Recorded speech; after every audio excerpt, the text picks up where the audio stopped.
Alright, I'm gonna try and save y'all a lot of time. This 2011 V6 Camaro, we're changing out the compressor, the AC compressor.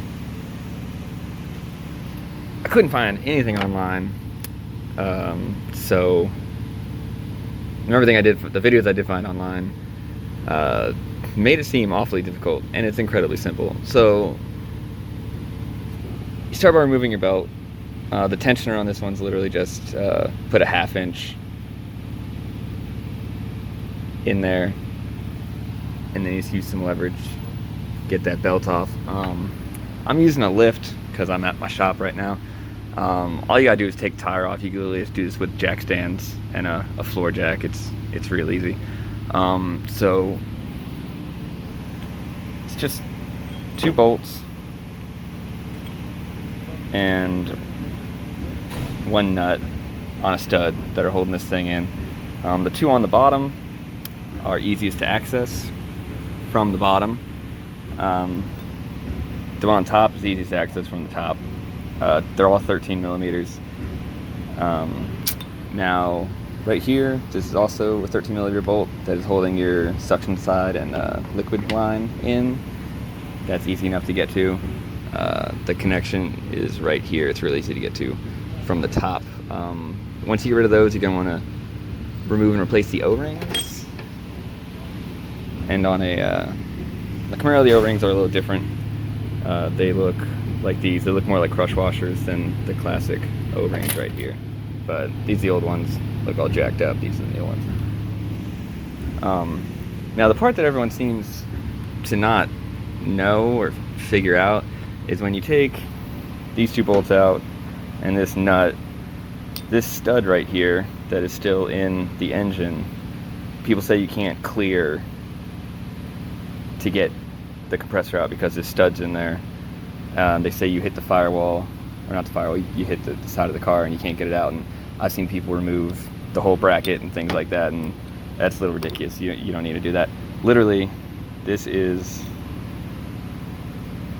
not really focused. That's a 5 millimeter head on that. All you need is a 5 millimeter socket. Right, like that. Yeah, bam, nailed it. Okay. All you need is a 5 millimeter socket. This comes right out. My car is 11 years old. It came out real easy. And then you just remove it from the top. You can literally, you just slide it forward a little bit, tilt it down, and it'll come through all these lines. You don't need to remove power steering lines or anything crazy like that. You don't need to remove, you can't even see it. It's dumb to get to. You don't need to remove the bracket. You just 2 bolts, the stud, and then the nut, and it comes right out. It took me 10 minutes. I've seen videos where this guy said he did it in like 3 hours. It's incredibly simple. Then you just go ahead and put it back together. Exact same way you took it out. Slides in real easy, bolts up real easy.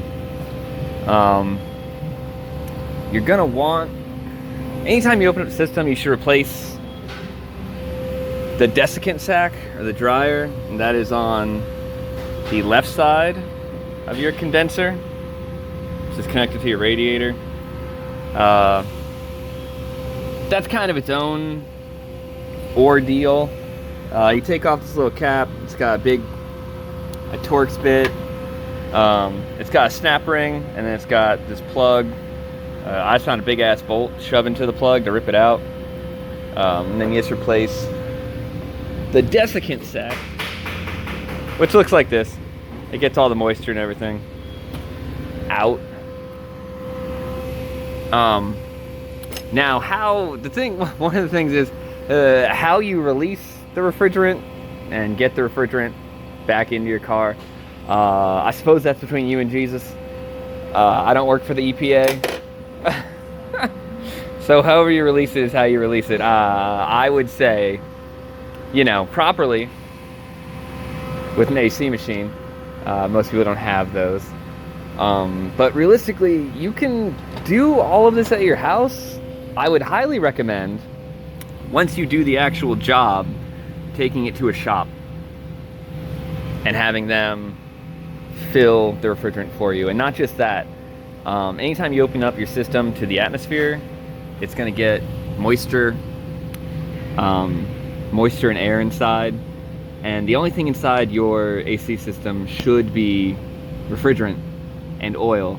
Everything else takes up extra space, and any moisture will mix with the oil, mix with the refrigerant, and it actually becomes acidic, and it will mess up the inside of your system. Not to mention, if you have moisture or air in your system, it's taking up space, and there's only about a pound of refrigerant in your vehicle. So any space that's taking up, you can't get all that refrigerant in there. It's not gonna cool as efficiently. But again, you can save a lot of money. It's usually about $1,000 to replace a compressor on a car. You can save yourself a lot of money doing it yourself. But again, I would bite the bullet, take it to a shop to get it properly evacuated and filled at the end of the day. But like I said, at the end of the day, the way you get it out and put it back in, between you and Jesus. This is just the way I did it. Again, I work in a shop, so I'm a little spoiled with all of the equipment. But good luck to you, and stay beautiful. Yeah.